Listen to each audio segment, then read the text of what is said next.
Okay. Wonderful. Wonderful. లైవ్‌కి స్వాగతం. Welcome to the live. Facebook లైవ్‌కి స్వాగతం. అందరూ బాగున్నారా? వండర్ఫుల్. వండర్ఫుల్. వండర్ఫుల్. వండర్ఫుల్. అందరి కొరకు వెయిట్ చేస్తున్నాం.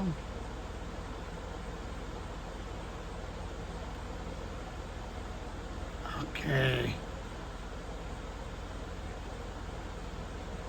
ఓకే. ఓకే. ఓకే.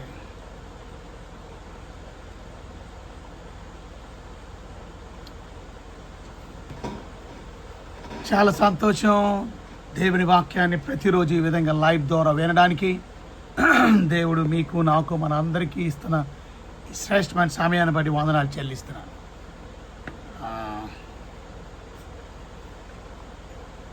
మీరందరూ లైవ్లో జాయిన్ అయిపోతే మనం ప్రారంభించుకుందాం.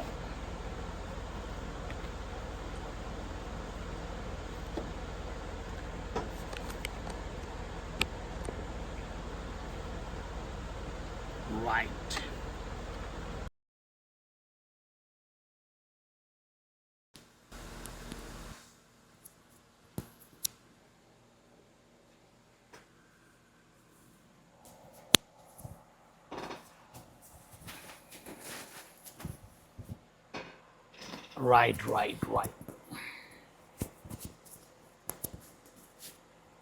ఈరోజు ప్రత్యేకంగా మనం అందరం కూడా ప్రకటన గ్రంథ ధ్యానాలు చేస్తున్నాం కదా. అది ఎన్నో వర్తమానానికి వచ్చామో మీరు రాసుకున్నారా? కనుక ప్రకటన గ్రంథ వర్తమానాలు వింటున్నాం.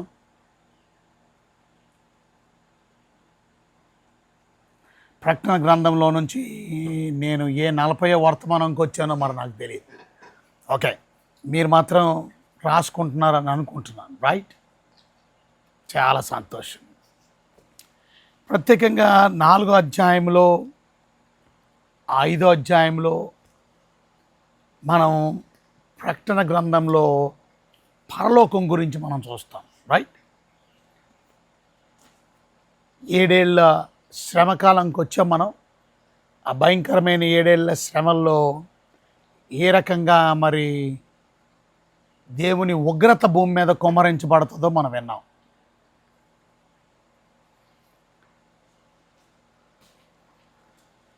ఆ 7 bowls judgment, 7 trumpet judgment, 7 seals.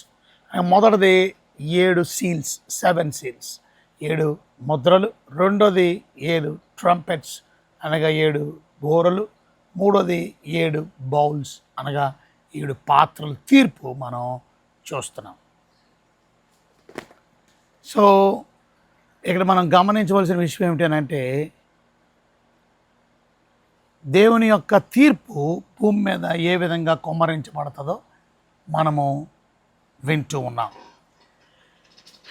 ప్రత్యేకంగా 4వ అధ్యాయంలో ప్రకటన గ్రంథంలో పరలోకం గురించి రాయబడి ఉన్నది. పరలోకం తెరవబడి ఉండడం చూద్దాం ఒకసారి. పరిశుద్ధమైన మీ బైబిల్ గ్రంథాన్ని దయచేసి. చాలా వందనాలు అందరికీ, మీరు షేర్ చేస్తున్నందుకు వందనాలు. ఇతరులకి తప్పక ఈ వర్తమానం షేర్ చేయడం ద్వారా వారు కూడా విని దీవించబడ్డానికి మీరు కారణభూతులు అవుతారు. రైట్, సో తప్పక ఈ వర్తమానాన్ని ఇతరులకి మీరు షేర్ చేయండి. మీ ఫ్రెండ్స్ అండ్ ఫ్యామిలీస్తో షేర్ చేసి తప్పక ఈ వాక్యాన్ని మీరు రాసుకోవాలని మనం చేస్తున్నాం. రైట్, మీరు రాసుకోగలిగితే తప్పక మీకు ఎంతో దీవెనకరంగా ఉంటుంది. ఈరోజు నేను పరలోకం గురించి కొద్ది మాటలు చెప్తాను. ఆ పరలోకానికి ఎవరు వెళ్తారు, ఆ వెళ్ళే వాళ్ళు ఎలా జీవిస్తారు, ఇది ఈరోజు వర్తమానం. రైట్, కనుక పరలోకం గురించి చాలా రిఫరెన్సెస్ మనం బైబిల్ అంతా చూస్తాం. కానీ ఇవాళ ప్రకటన గ్రంథ ధ్యానాల్లో మనం ఉన్నాం కనుక ప్రత్యేకంగా ప్రకటన గ్రంథంలోనే మనం గమనిస్తే 4వ అధ్యాయంలో మనం ప్రకటన గ్రంథం మొదటి వచనం. ఈ సంగతులు జరిగిన తర్వాత నేను చూడగా అదిగో పరలోకమందు ఒక తలుపు తెరవబడి ఉండెను. సో పరలోకమందు ఒక తలుపు తెరవబడి ఉండడం. సో ఇక్కడే ర్యాప్చర్ జరిగిపోయిందని కూడా చెప్తాం మనం, రైట్? సో ర్యాప్చర్ అయిపోయింది, ప్రభు బిడ్డలు పరలోకానికి వెళ్ళిపోయి. ప్రకటన గ్రంథం 19వ అధ్యాయంలోకి వస్తే మనం మరలా తెరవబడ్డం గురించి చూస్తాం. 11వ వచనం, 19వ అధ్యాయం 11వ వచనం. మరియు పరలోకము తెరవబడి ఉండుట చూచి తిని. మరొకసారి పరలోకం తెరవబడి ఉండడం, ఇది రెండో రాకడ. మొదటిసారి 4వ అధ్యాయంలో ర్యాప్చర్లో పరలోకం తెరవబడి ఉండడం, సంఘం ఎత్తబడడం. ఇది రెండోసారి మనం రెండో రాకడలో పరలోకానికి వెళ్ళిపోయినటువంటి మనం అందరం కూడా మరలా యేసయ్యతో కలిసి భూలోకానికి రెండోసారి ఈ భూమి మీదకి రాబోతున్నాం. అంటే మొదటిసారి యేసుక్రీస్తు ప్రభువారు ఈ భూమి మీదకి 2000 సంవత్సరాల క్రితం తల్లి అయిన మరియ గర్భంలో జన్మించడం మనం రెండోసారి భూమి మీదకి 19వ అధ్యాయంలో మనం చూస్తున్నాం, రైట్? 19th chapter. సో ఈ 19th చాప్టర్లో మనం గమనిస్తే 19వ అధ్యాయంలో ప్రభు అయిన యేసుక్రీస్తు వారు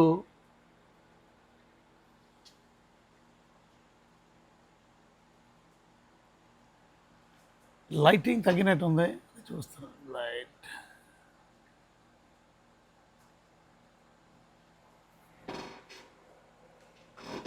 ఓకే. కనుక ప్రభు అయిన యేసుక్రీస్తు వారు రెండోసారి భూమి మీదకి రావడం 19వ అధ్యాయంలో మనం చూస్తాం, రైట్? ఇంతవరకు మీకు అర్థమైందని అనుకుంటున్నాను. పరలోకం గురించిన రిఫరెన్సెస్ అంతా బైబిల్ అంతా మనకి కనపడతాయి. అసలు ఆదికాండం 1వ అధ్యాయం 1వ వచనంలోనే దేవుడు భూమి ఆకాశంలో అనగా పరలోకాన్ని దేవుడు సృజించినట్టు మనం చూస్తున్నాం. సో 4వ అధ్యాయము 1వ వచనంలో మనం చూసాం పరలోకం తెరవబడ్డాం. ఓన్లీ నేను ప్రకటన గ్రంథంలో మీకు చూపిస్తాను. 7వ అధ్యాయం చూడండి ఒకసారి. 7వ అధ్యాయం 9వ వచనం. అటు తర్వాత నేను చూడగా ఇదిగో ప్రతి జనము నుండి, ప్రతి వంశము నుండి, ప్రజల్లో నుండి, ఆయా భాషలు మాట్లాడేవారి నుండి ఎవడనూ లెక్కింపజాలని ఒక గొప్ప సమూహం కనబడింది. వారు తెల్లని వస్త్రములు ధరించుకున్న వారి ఖర్జూరపు మట్టలు చేత పట్టుకుని సింహాసనం ఎదుట గొర్రెపిల్ల ఎదుటను చూసారా నిలవబడి సింహాసన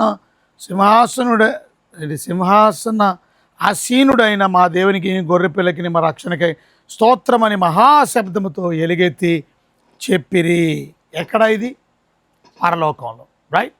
సో పరలోకంలో ఏ రకంగా 7 ఏళ్ల శ్రమల్లో రక్షించబడినటువంటి వారు, మహాశ్రమల్లో నుంచి వచ్చినటువంటి వారు ఏ రకంగా ప్రభువుని స్తుతిస్తున్నారో మనం పరలోకంలో మనం చూస్తున్నాం, రైట్? 8వ అధ్యాయం 1వ వచనం. ఆయన 7వ ముద్రను విప్పినప్పుడు పరలోకమందు, ఇంచుమించు పరలోకమందు. సో దేవుని వాక్యం పరలోకం ఉంది అనే సత్యాన్ని మనకి గుర్తు చేస్తుంది.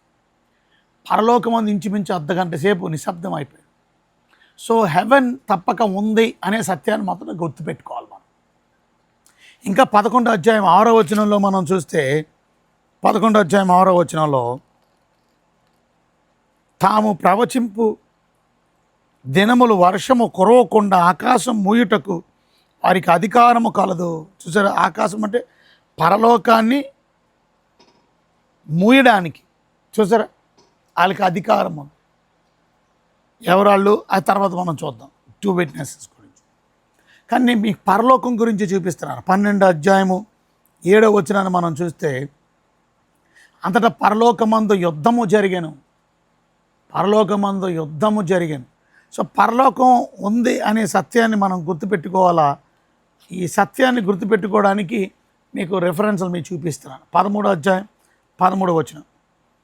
ఆకాశము నుండి భూమికి నీ మనుషుని ఎదుట అగ్ని దిగివచ్చినట్లుగా గొప్ప సూచన చేయుచున్నది. ఆకాశం అనగానే మీరు పరలోకం అని గుర్తుపెట్టుకోవాలి, రైట్? కనుక 14వ అధ్యాయం 13వ వచనం. అంతటా ఇప్పటి నుండి యెహోవానందు ముద్రించి ప్రభువునందు మృతి నొందిన మృతులు ధన్యులు అని రాయమని పరలోకము నుండి ఒక స్వరము చెప్పగా. సో పరలోకము నుండి స్వరము చెప్పగా. సో మనం చూస్తున్నాం పరలోకం. సో ఇవాళ మనం నేర్చుకోవాల్సిన ప్రాముఖ్యమైన విషయం, పరలోకం అనేది ఉంది అనే విషయాన్ని మనం గుర్తుపెట్టుకోవాలి, రైట్? సో హెవెన్ తప్పక ఉంది. ఆ పరలోకం దేవుని బిడ్డలమైనటువంటి మనం అర్థం చేసుకోవాలి. ఏమిటనంటే ఆ పరలోకం అనేది దేవుడు తయారు చేశాడు. ఆ పరలోకంలోకి ఎవరు వెళ్తారు అనే సత్యాన్ని కూడా మనం గుర్తుపెట్టుకోవాలి, రాసుకోవాలి. నువ్వు వెళ్తున్నావా ఇంతకీ ఆ పరలోక పట్టణానికి? 16వ అధ్యాయంలో కూడా చూద్దాం, 17వ వచనం. 7వ దూత తన పాత్రను వాయుమండలం మీద కుమ్మరింపగా సమాప్తమైనదని చెప్పుచున్న ఒక గొప్ప స్వరము గర్భాలయంలో ఉన్న సింహాసనం నుండి వచ్చెను. చూసారా, సింహాసనం ఎక్కడుంది? పరలోకంలో ఉంది. సో పరలోకం నుండి ఆ స్వరం వినబడిందంట. 19వ అధ్యాయం 1వ వచనం. అటు తర్వాత బహు జనుల శబ్దం వంటి గొప్ప స్వరము పరలోకమందు ఇలాగు చెప్పగా వింటిని, ప్రభువుని స్తుతించుడి. చూసారా, పరలోకమందు ఇలాగు చెప్పుట వింటిని. పరలోకము నుండి స్వరం వినబడుతుందట, ఇలా పరలోకము నుండి. సో మనం అర్థం చేసుకోవాల్సింది, heaven is surely there. Is heaven real? Surely it is real. ఇది రియల్ ప్లేసా? తప్పక ఇది రియల్ ప్లేస్. ఇంకా మనం 21:1లో మనం చూస్తే, అన్నీ నేను ఎక్స్ప్లెయిన్ చేయడానికి సమయం లేక స్పీడ్గా నేను చెప్తున్నాను, మీరు అర్థం చేసుకుంటున్నారని నమ్ముతున్నా. 21వ అధ్యాయం. అంతటా నేను క్రొత్త ఆకాశం అనగా క్రొత్త పరలోకం, కొత్త భూమి. ఆకాశం కొన్ని దగ్గర ట్రాన్స్లేషన్స్లో, మన తెలుగు బైబిల్లో పరలోకానికి బదులు ఆకాశం ట్రాన్స్లేట్ చేశారు, కొన్ని దగ్గర ఏమో పరలోకం రాశారు. కానీ ఇంగ్లీష్ బైబిల్ మీరు చూస్తే ప్రతి దగ్గర కూడా ఆకాశం దగ్గర కూడా పరలోకమే కనపడుతుంది, ఆకాశం అనే ట్రాన్స్లేషన్ కనపడదు. కానీ మన తెలుగు బైబిల్లో ఆకాశం అని కనపడుతుంది కొన్ని దగ్గర పరలోకం అని. కన్ఫ్యూజ్ అవ్వకండి, ఆకాశం అన్నా పరలోకమే, రైట్? సో క్రొత్త ఆకాశం క్రొత్త భూమి అంటే కొత్త పరలోకం క్రొత్త భూమి అని అర్థం. 21వ అధ్యాయము మనం 5వ వచనంలో మనం చూస్తే, పరలోకంలో సింహాసనాసీనుడైన వాడు ఇదిగో సమస్తమును నూతనమైనవని చేయుచున్నానని చెప్పాను. సో ఇక్కడ మనం నేర్చుకోవాల్సిన ప్రాముఖ్యమైన విషయం ఏమిటి అని అంటే, heaven is a real place. Heaven ఉందా? తప్పక ఉంది. యేసుప్రభువే చెప్పాడు. ఉపమానం చెప్తున్నప్పుడు ఆయన, మనం ధనవంతుడు లాజరు కథలు మనం చూస్తాం. ధనవంతుడు ఎక్కడికి వెళ్ళాడు? పాతాళలోకానికి వెళ్ళాడు. మరి దరిద్రుడు ఎక్కడికి వెళ్ళాడు? పరలోకానికి వెళ్ళాడు, రైట్? అలాగే మనం యేసుప్రభు వారు ప్రత్యేకంగా శిష్యులతో మాట్లాడుతూ, మీరు కలవర పడకండి. యోహాను సువార్త 14వ అధ్యాయం 1-3 వచనాలు మనం చదువుకుంటే, మీరు కలవర పడకండి, నేను ఎందుకు వెళ్తున్నానంటే, నేను వెళ్ళి మీ కొరకు స్థలము పరలోకంలో మీ కొరకు స్థలాన్ని సిద్ధపరచడానికి వెళుతున్నాను. నేను ఉండే స్థలములో మీరును ఉండులాగున. చూసారా, ప్రభు మన కొరకు స్థలాన్ని సిద్ధపరచడానికి వెళ్తున్నాడు అని ప్రభు వెళ్ళే ముందు 2000 సంవత్సరాల క్రితం ఆయన శిష్యులతో చెప్పిన మాట మన లేఖనాల్లో మనం చూస్తాం. ఇంకో మాట చెప్పాడు, నేను ఉండు స్థలములో. అక్కడ ఎవరు ఉన్నారు? ప్రభు ఉన్నాడు. కనుక ప్రభు ఉండే స్థలంలో, క్రీస్తు ఉండే స్థలంలో. కనుక హెబ్రీలకు రాసిన పత్రిక 12వ అధ్యాయం 22 నుంచి మనం చదివితే, మౌంట్ జాయన్ పరలోకమందు అనే దాని గురించి హెవెన్లీ యెరూషలేం అన్నారు.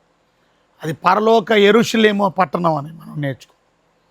అలాగే మనం ప్రత్యేకంగా ఈ హెవెను నిజమైన సంతోషంతో ఆనందంతో నింపబడినటువంటి పట్టణం. 7వ అధ్యాయం ప్రకటన గ్రంథం 15 నుంచి మనం చదువుకుంటే, అక్కడ దుఃఖం ఉండదు, వేదన ఉండదు, కనుక సంతోషంతో నింపబడినటువంటి పట్టణం. ఆ పరలోక పట్టణం గురించి ఇన్ని విషయాలు మనం చూసాం. ఇంకా మనం చూస్తే 21వ అధ్యాయంలో, మనం ప్రకటన గ్రంథంలో 21వ అధ్యాయంలో మనం చదివితే 21:21లో మనం చూస్తే, దాని 12 గుమ్మములు 12 ముత్యములు అంట. ఇంకా అక్కడ రాశారు, ఒక్కొక్క గుమ్మము ఒక్కొక్క ముత్యముతో కట్టబడింది. పట్టణపు రాజవీధి శుద్ధ సువర్ణంతో స్వచ్ఛమైన స్ఫటికతో పోలి ఉన్నది. సో బంగారముతో రాజవీధులు ఉన్నాయండి. ఇంకా మనం చూస్తే ప్రకటన గ్రంథం 22వ అధ్యాయంలో మనం చూస్తే 2వ వచనం, ఆ పట్టణము రాజవీధి మధ్యను ప్రవహించుట ఆ దూత నాకు చూపాను. జీవనది ప్రవహిస్తుంది. దాని తర్వాత ఆ నది యొక్క ఆవలను జీవవృక్షం ఉండేది. పరలోకంలో జీవవృక్షం ఉన్నట్టు మనం చూస్తాం. ఏ జీవవృక్షానికైతే ఆదాము హవ్వల్ని వెళ్ళనీయకుండా ప్రత్యేకంగా ఖడ్గజ్వాలని దేవుడు నిలబెట్టి కెరూబుల్ని 4 మొక్కలు కలిగినటువంటి దేవదూతలు 4 రెక్కలు కలిగిన కెరూబుల్ని దించాడు. కనుక ఆ ప్రభు అయిన యేసుక్రీస్తు లేక ప్రభు అయిన దేవుడు పంపించడానికి ఇష్టపడలేదు ఎవరిని, ఆదాము హవ్వల్ని. కానీ ఆ పట్టణంలో, పరలోకపు పట్టణంలో మనం ఆ జీవవృక్ష పండు ఉండడం చూస్తాం. జీవవృక్ష చెట్టు 22వ అధ్యాయం 4వ వచనంలో, ఆయన దాసులు ఆయన సేవిస్తారు, ఆయన ముఖ దర్శనం చేయదురు, ఆయన నామం వారి నొసళ్ళ మీద ఉంటుంది. ఇలాగా ప్రభు అయిన యేసుక్రీస్తు వారు పరలోకం గురించి అనేకమైనటువంటి విషయాలు మనం ప్రత్యేకంగా ప్రకటన గ్రంథంలో మనం చూడగలుగుతున్నాం. సో ప్రకటన గ్రంథ ధ్యానాలు కాబట్టి ప్రకటన గ్రంథంలో మాత్రమే చూపిస్తున్నాను నేను. ఇంకా బైబిల్లో చాలా దగ్గర పరలోకం గురించి రాయబడి ఉంది. కానీ కేవలం ప్రకటన గ్రంథం అనే ఒక గ్రంథంలో మాత్రమే ఉన్న పరలోకం విషయాల్ని మీకు చూపించగలుగుతున్నాను.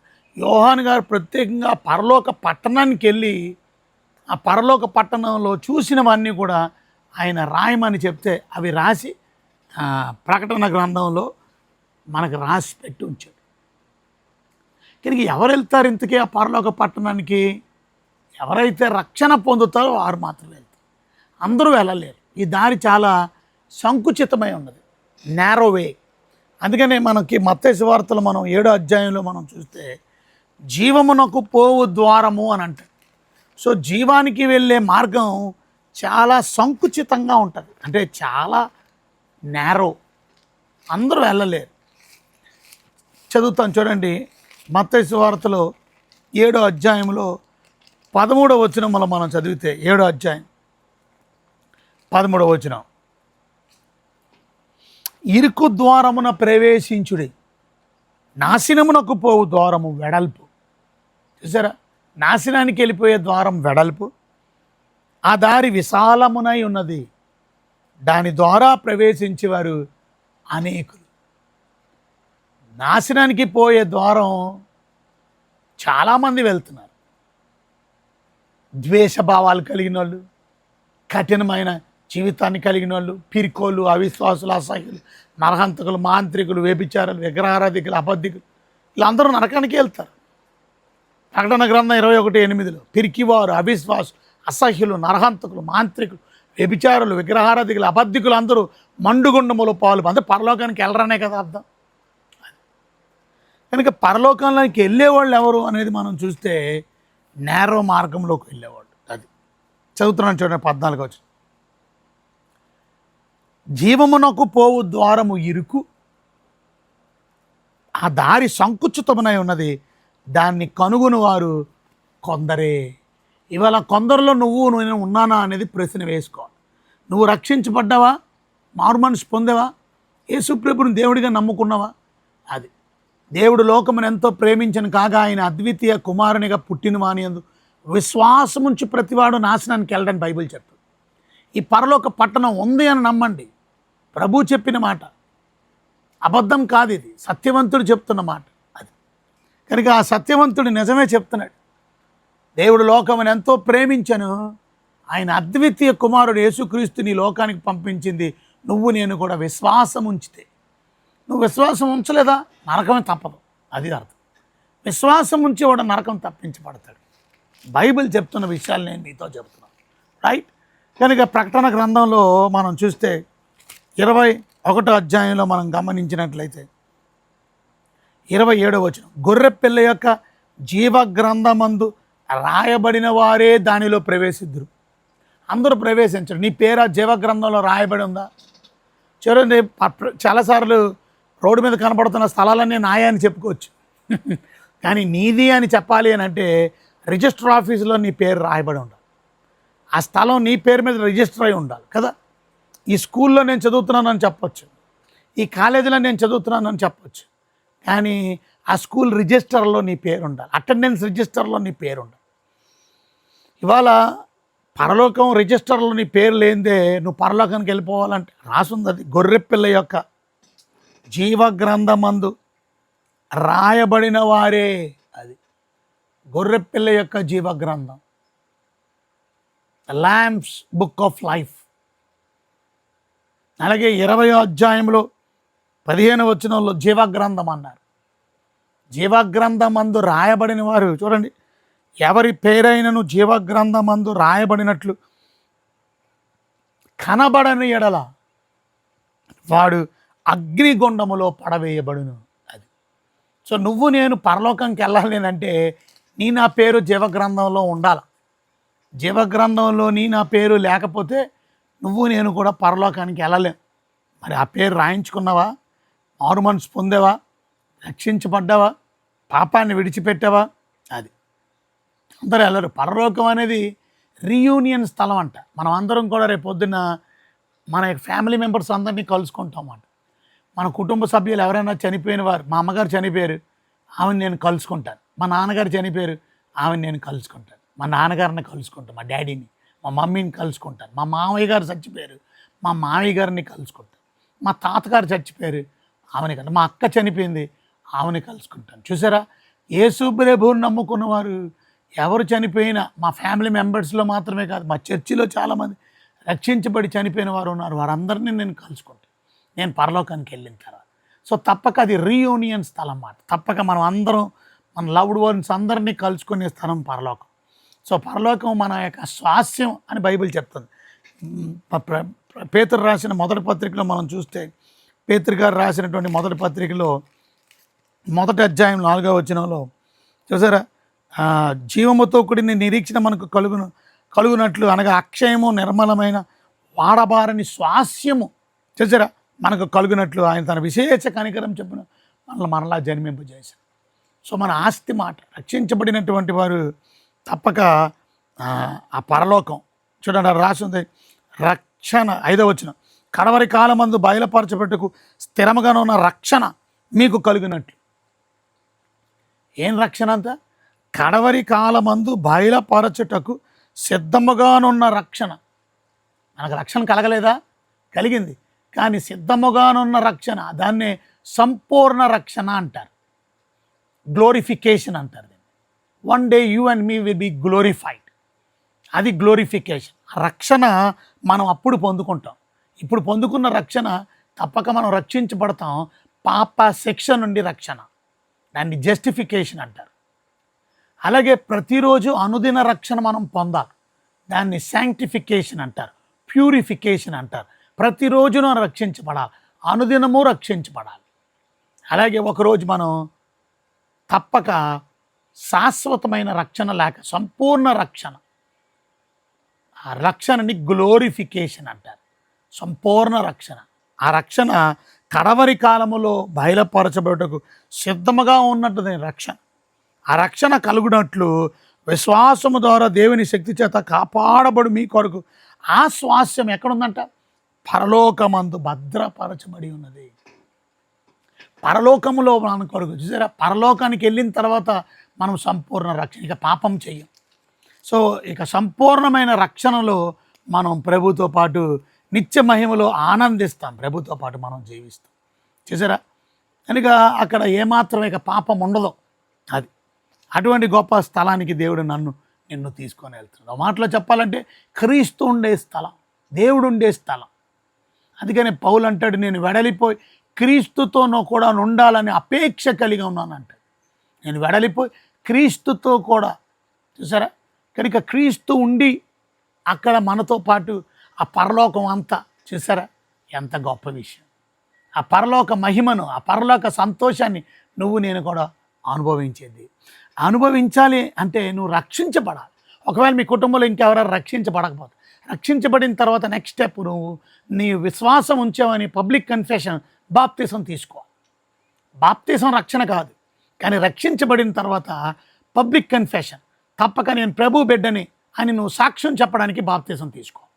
అలా రక్షించబడిన వాడు, బాప్తిజం తీసుకున్నవాడు, వాడి పేరు జీవగ్రంథంలో రాయబడి ఉంటుంది. ఆమె పేరు జీవగ్రంథం అనే పుస్తకంలో రాయబడి ఉంటుంది.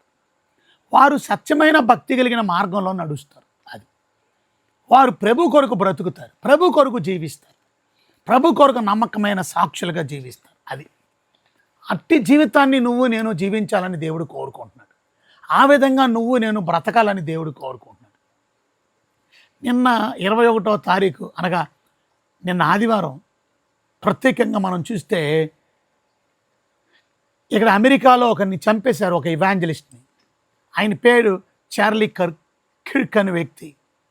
ఆ వ్యక్తిని దేవుని వాక్యం చెప్తున్నందుకు, దేవుని మాటలు చెప్తున్నందుకు ఆయన్ని చంపి పాడేశారు, బుల్లెట్ దించేశారు.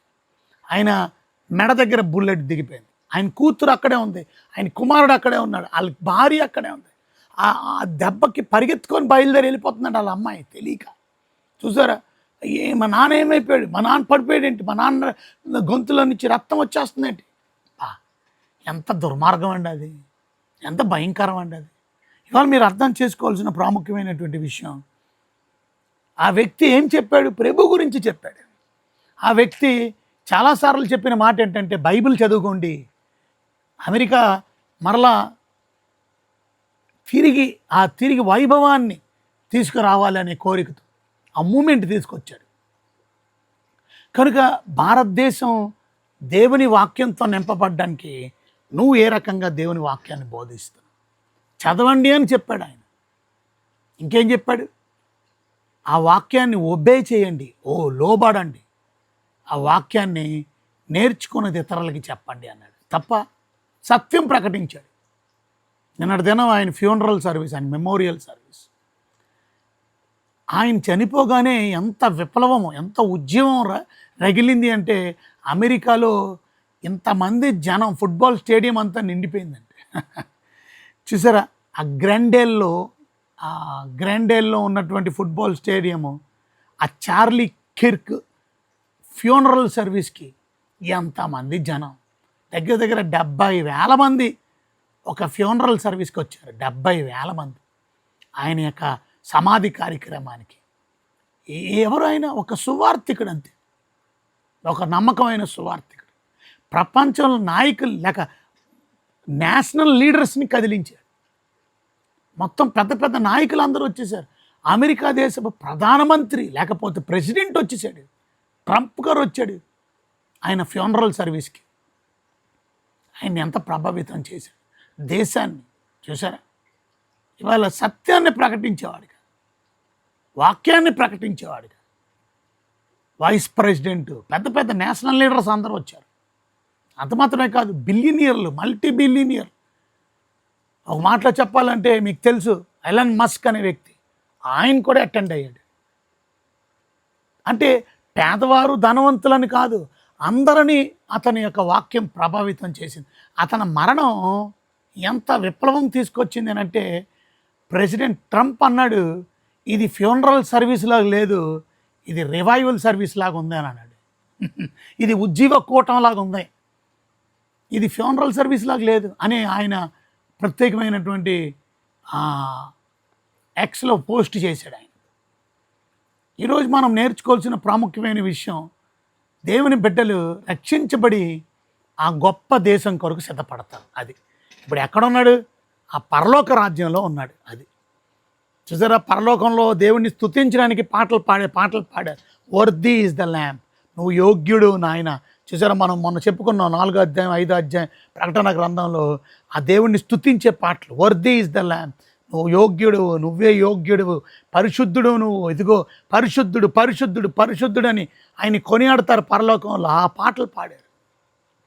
నీకే శక్తియు మహిమయు ఘనతయు ప్రభావాలు, అలాగే నీకే జ్ఞానము నీకే మహిమ, ఆ పాటలు పాడారు. దేవుణ్ణి ఘనపరుస్తున్న స్తుతిస్తున్న పరలోకపు పాటలు. పరలోకంలో ఈరోజు మనం నేర్చుకోవాల్సిన ప్రాముఖ్యమైన విషయం, వాళ్ళ భార్య ఎరికా కిర్క్ అనే వ్యక్తి, వాళ్ళ భార్య ఆ ఫ్యూనరల్ సర్వీస్లో ఎంతో ధైర్యంగా వచ్చి చక్కగా మాట్లాడింది.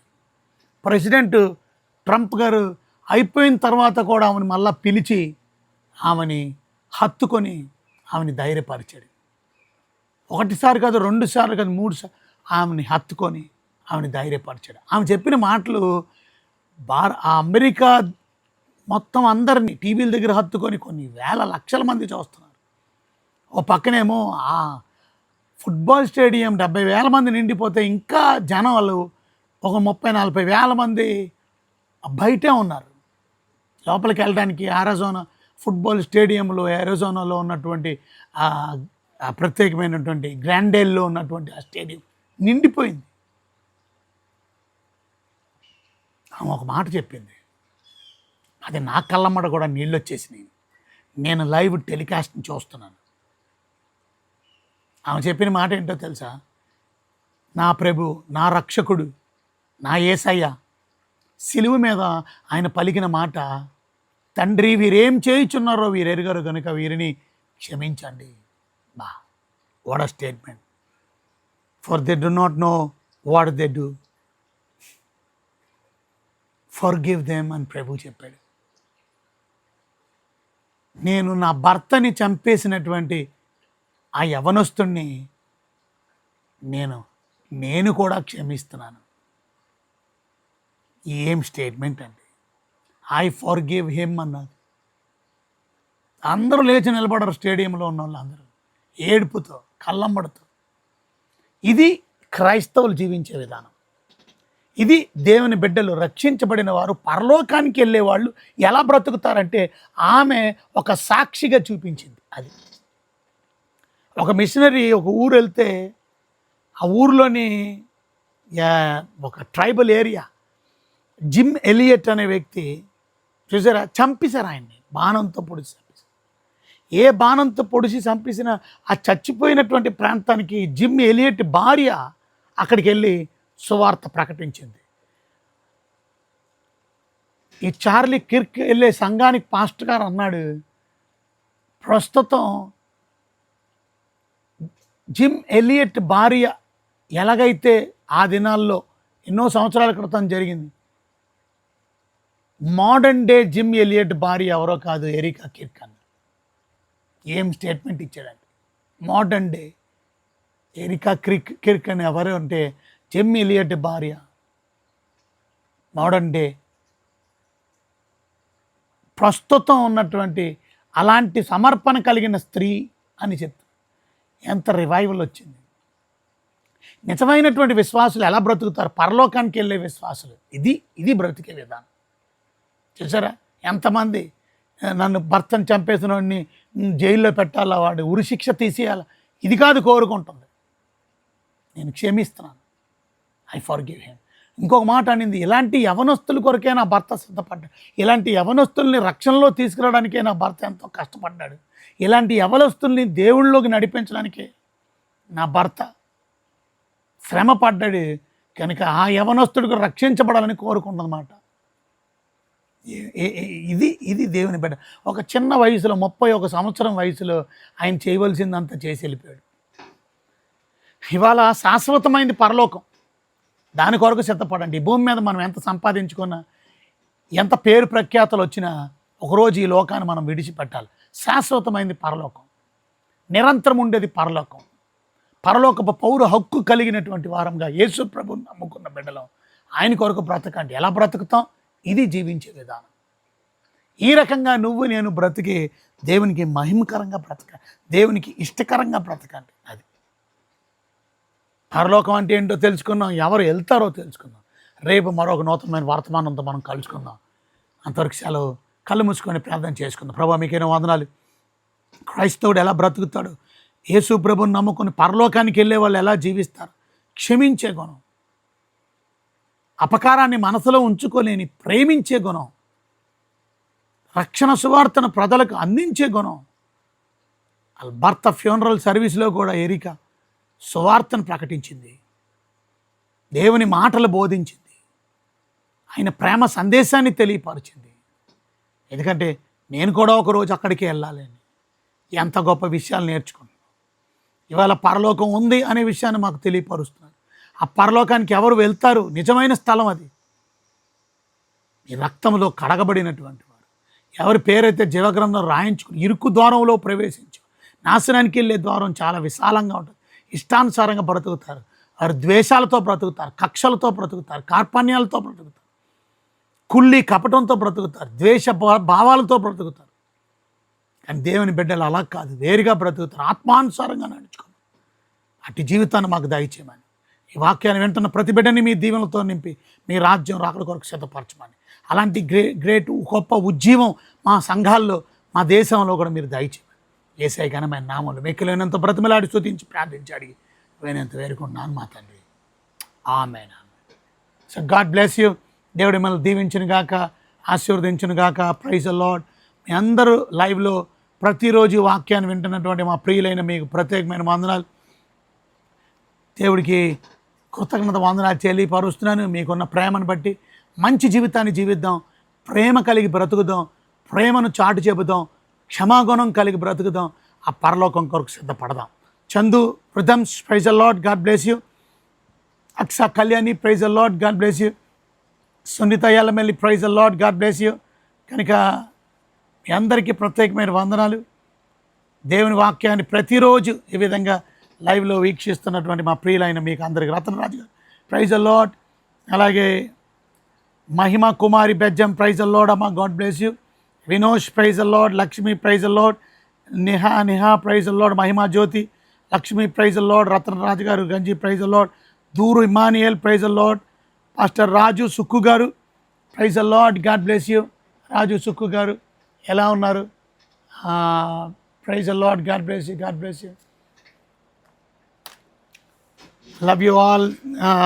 ప్రత్యేకంగా దూర్ Emmanuel, praise the Lord. రతనరాజు garu, praise the Lord. Neha, Mahima Jyoti, praise the Lord. Lakshmi, praise the Lord. Vinosh, praise the Lord అండి. మహిమ కుమారి అమ్మ, praise the Lord, God bless you. Vinosh, Ratnaraju, praise the Lord. రతనరాజు garu ఎలా ఉన్నారు? Very good. Pray for my mother అంటున్నారు. Very good. Kanth, మీ అమ్మగారి గురించి ప్రార్థన చేస్తున్నాం. మీ అమ్మగారు మంచి ఆరోగ్యం కొరకు. కాంత్ ఎలా ఉన్నావు? Praise the Lord, God bless you. అందరికీ వందనాలండి. లైవ్లో ప్రతిరోజు వాక్యాన్ని వింటున్నటువంటి మీకు అందరికీ వినోద్ రావు గారు, praise the Lord, God bless you. World Jesus Christ, praise the Lord, God bless you, God bless you. కనుక ఈ లైవ్ని వీక్షిస్తున్న మా ప్రియులైన మీకు అందరికీ ప్రత్యేకమైన వందనాలు. ఒకవేళ మీ పేర్లు ఎవరైనా చదవకపోతే క్షమించండి. కనుక దయచేసి ప్రతిరోజు లైవ్లో ఈ విధంగా కలుసుకుందాం. అంతవరకు సెలవు. రేపు మరలా ఇదే సమయానికి కలుసుకుందాం. Take care, God bless. అందరికీ వందనాలు.